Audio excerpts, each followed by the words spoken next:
तो वैसे बच्चे जो 2026 में बिहार बोर्ड से इंटर का एग्जाम देने जा रहे हैं, मतलब ऐसे बच्चों ने 2024 में 11 में एडमिशन लिया और अब 2025 में ये 12 में जाने वाले हैं, ऐसे बच्चों का फाइनल एग्जाम का जो है वो डेट जारी हो चुका है, नोटिस जारी हो चुका है। 17 मार्च से लेकर के 25 मार्च तक 11 का फाइनल एग्जाम होगा, एनुअल एग्जाम होगा, वार्षिक परीक्षा होगी।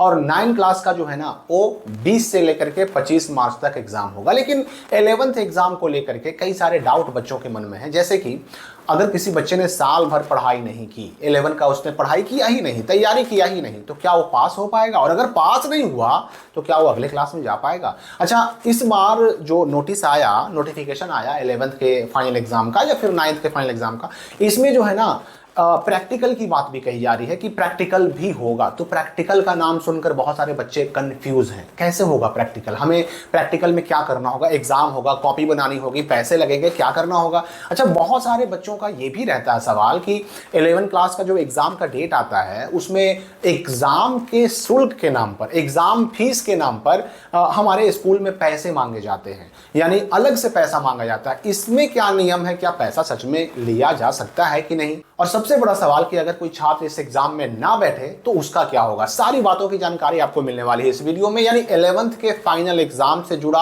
हर एक डाउट आपका क्लियर होने वाला है इस वीडियो में। लेकिन उससे पहले एक बहुत ही महत्वपूर्ण सूचना 11 वालों के लिए भी, 12 वालों के लिए भी, जो 11 में एडमिशन कराने वाले हैं उनके लिए भी, और जो 11 से 12 में जाने वाले हैं उनके लिए भी, और खास करके उन बच्चों के लिए जो कॉमर्स के स्टूडेंट हैं। क्योंकि देखिए हर एक स्ट्रीम का जो है आपको जानकारी मिल जाती है, उसके लिए अलग अलग तरह के प्लेटफॉर्म मिल जाते हैं। कॉमर्स को लेकर के बच्चे बड़ा सवाल करते हैं। तो अगर आप क्लास 11 या फिर क्लास 12 कॉमर्स के स्टूडेंट हैं, या आने वाले समय में आप कॉमर्स लेने वाले हैं और CA, CS, CPA, investment banking या फिर फाइनेंशियल एडवाइजर जैसे हाई पेइंग कैरियर जॉब का सपना देख रहे हैं, तो कॉमर्स वाला 2026 बैच आपके लिए सबसे बेस्ट चॉइस है।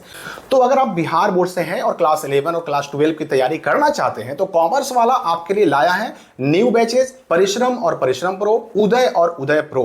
इन रेगुलर बैचेस में आपको मिलेगा live and recorded lectures with unlimited views. फिर आपको मिलता क्या है, target on all core subjects, accountancy, business studies, economics, mathematics, English, doubt solving platform, weekly assignment, daily practice problems, class notes और practice paper. और इन सारे बेनिफिट के साथ और भी एक्स्ट्रा फीचर आपको मिलता है प्रो बैच में, जिसमें आपको पीडब्ल्यू की मेंटरशिप मिलती है, हार्ड कॉपी सारे सब्जेक्ट के बुक्स की हार्ड कॉपी मिलती है, और आने वाले सभी बैचेस का एक्सेस मिलता है। अभी पीडब्ल्यू अपना 4th विश्वास दिवस सेलिब्रेट कर रहा है, जिसमें आपको मिलता है 63% ऑफ सभी बैचेस में। तो ये बेस्ट मौका है आपके लिए कोई भी कोर्स को परचेज करने का। तो ये ऑफर आपको बिल्कुल मिस नहीं करना चाहिए, क्योंकि इतना बड़ा ऑफर फिर नहीं आएगा, और ऊपर से सारे सब्जेक्ट को कवर करते हुए ऐसा कोई कोर्स भी आपको नहीं मिलेगा। और उसके अलावा अगर आप मेरा कूपन कोड SKY200 अगर आप ये यूज करते हैं तो आपको एडिशनली 200 रुपीज का जो है बेनिफिट मिलता है, यानी डिस्काउंट मिलता है। बैच के लिंक आपको डिस्क्रिप्शन में मिल जाएंगे। अब हम बात करते हैं 11 के फाइनल एग्जाम की। देखिए 11 के फाइनल एग्जाम में एक चीज आप समझ लीजिए, अगर आपने साल भर पढ़ाई किया या नहीं किया, 11 के फाइनल एग्जाम में जनरली किसी को फेल नहीं किया जाता। लेकिन इन सारे मामलों में जो अंतिम फैसला लेने का अधिकार होता है वो आपके स्कूल को होता है। तो अगर आपका स्कूल चाहे तो आपको फेल कर भी सकता है, लेकिन जनरली किसी को किया नहीं जाता। आप एग्जाम में अगर बैठते हैं, लिखते हैं, जो समझ में आए आप लिखते हैं, पेपर अपना देते हैं, तो आपको जनरली फेल नहीं किया जाता है। तो फेल होने का टेंशन बिल्कुल दिमाग से निकाल दीजिए। यहां पर एक सवाल आपके मन में ये आता होगा कि अगर हम एग्जाम में ना बैठे तो क्या होगा। देखिए भाई, इस बारे में ना पिछले साल ही बिहार बोर्ड ने सख्त निर्देश दिया था कि अगर कोई बच्चा 9 का है और अगर 9 के फाइनल एग्जाम में 11 क्लास का है और 11 के फाइनल या एनुअल एग्जाम में नहीं बैठता है तो उसको अगले क्लास में जाने से रोक दिया जाए। आप पिछले साल का पेपर कटिंग यहां पर देख भी सकते हैं, यानी 11 क्लास वालों को 12 में जाने से रोक दिया गया, 9 क्लास वालों को 10 क्लास में जाने से रोक दिया गया। किनको? जिन्होंने एग्जाम नहीं दिया था उनको। तो ये भी जो है ना डिपेंड करता है आपके स्कूल पर। आपका स्कूल चाहे तो आपको रोक दे अगले क्लास में जाने से, आप पर बैन लगा दे, रोक दे, लेकिन अगर आपका स्कूल चाहे तो आपको बिना एग्जाम दिए भी अगले क्लास में प्रमोट कर सकता है। तो अंतिम फैसला लेने का अधिकार आपके स्कूल को है। यहां पर कैसे स्कूल को है मैं आपको बताता हूं। देखिए जो 11 और 9 का फाइनल एग्जाम होता है ना, इस एग्जाम का बनता है रिजल्ट। अगर आपको उस रिजल्ट में आपके स्कूल ने प्रेजेंट करके भेज दिया, आप एग्जाम में बैठे या ना बैठे, अगर आपको प्रेजेंट करके भेज दिया तो जाहिर सी बात है कि आप एग्जाम में अपीयर माने जाएंगे, और ऐसे केस में आपके एग्जाम में ना बैठने पर भी कोई नुकसान नहीं होने जा रहा है, मतलब आप अगले क्लास में प्रमोट हो जाते हैं। अब यहां पर एक सवाल कि बहुत सारे स्कूल वाले क्या करते हैं कि एग्जाम के फीस के नाम पर, शुल्क के नाम पर पैसे लेते हैं। देखिए, बिहार बोर्ड कहता है कि भाई ये एग्जाम का जो है अलग से कोई शुल्क ना लिया जाए, अलग से कोई पैसा लेने का प्रावधान नहीं होता है। लेकिन यहां पर एक बात आपको और समझनी होगी कि 11 क्लास से जब आप 12 क्लास में जाते हैं, ठीक है आप सरकारी स्कूल में ही पढ़ रहे हैं, लेकिन सरकारी स्कूल में भी साल में एक बार फीस लेने का प्रावधान होता है। वो स्पेशल चार्जेस होते हैं, डेवलपमेंट शुल्क होता है, ये सारी चीजें सरकारी स्कूलों में भी लगती हैं। तो अब ये 12 वाला फीस 11 का तो आपका जो एडमिशन हुआ उसी में ले लिया गया जोड़ करके, 11 पूरा एक साल का फीस आपका ले लिया गया एडमिशन के टाइम जोड़ करके, और अगर ना लिया गया होगा तो आपको रजिस्ट्रेशन का टाइम हो सकता है जोड़कर ले लिया गया होगा।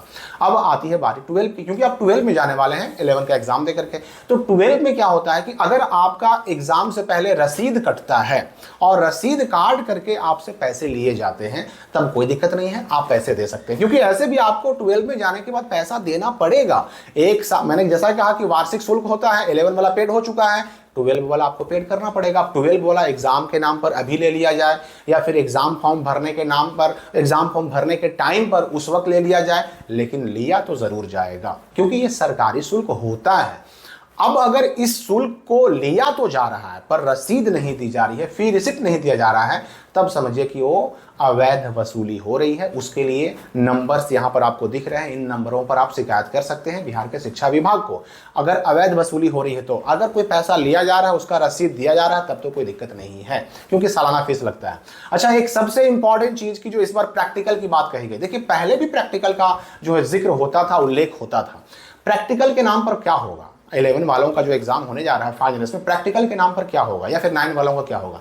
देखिए, इसमें भी ना अंतिम फैसला करने का अधिकार आपके स्कूल को है। प्रैक्टिकल के नाम पर हो सकता है कि आपके स्कूल वाले एग्जाम लें, आपकी कॉपी लिखवाई जाए, हो सकता है कि वो बोले कि बाजार से कॉपी ले लो। प्रैक्टिकल की बाजार में कॉपी आती है और उस कॉपी के साथ एक छोटी सी पतली सी एक किताब मिलेगी। उस किताब में जो भी क्वेश्चन होते हैं, छपे हुए क्वेश्चन और उसका आंसर सब छपा हुआ रहता है। उसी क्वेश्चन आंसर को उस कॉपी में देख करके बस उतार देना होता है, नोट कर देना होता है, लिख देना होता है। तो अगर कॉपी बनाने के लिए कहा जाए, कॉपी बना लीजिए, आपको मार्केट से खरीदना होगा, दुकान से, किताब दुकान से खरीदना होगा, उसमें आपको कॉपी और क्वेश्चन दोनों मिल जाएगा, बस उसको अपने हैंड राइटिंग में लिख देना है। और अगर आपके स्कूल वाला कहे कि नहीं हम लिखित एग्जाम लेंगे आपका यहीं अपने स्कूल में बैठा करके, तो आपको लिखित एग्जाम देना होगा। अच्छा, बहुत स्कूल वाले तो ये भी करते हैं कि प्रैक्टिकल के नाम पर कुछ भी वहां नहीं होता, प्रैक्टिकल के नाम पर कोई एग्जाम नहीं, कोई कॉपी नहीं, कुछ नहीं करना है आपको। मतलब जो डेट दिया गया ना प्रैक्टिकल का, उस डेट में वहां कुछ भी नहीं होगा। प्रैक्टिकल का अपने से ही स्कूल वाले नंबर रिजल्ट में चढ़ा करके भेज देते हैं। तो प्रैक्टिकल लेना या ना लेना और किस रूप में लेना है, ये फैसला आपके स्कूल का होता है। तो इसलिए प्रैक्टिकल आपके स्कूल में कैसे होगा, मैंने 3-4 चीजें बताई कि हो सकता है कॉपी बनाने के लिए कहा जाए, हो सकता है कि बैठकर एग्जाम देने के लिए कहा जाए, हो सकता है कि कुछ ना करने के लिए कहा जाए, हो सकता है प्रैक्टिकल के नाम पर पैसे भी मांग लिए जाएं, ये भी हो सकता है। तो 9 और 11 दोनों का जो आपका मामला है, अपने स्कूल से संपर्क करके पूछ लें कि भाई प्रैक्टिकल में हमें क्या करना होगा, उसी हिसाब से आपको फॉलो करना होगा। तो मेरे ख्याल से 11th एग्जाम को लेकर के जो भी डाउट, जो भी सवाल आपके आ रहे थे, मैंने आपको क्लियर कर दिया। फिर भी कोई डाउट हो कमेंट में पूछ सकते हैं। हम मिलेंगे अगली वीडियो में नए अपडेट के साथ।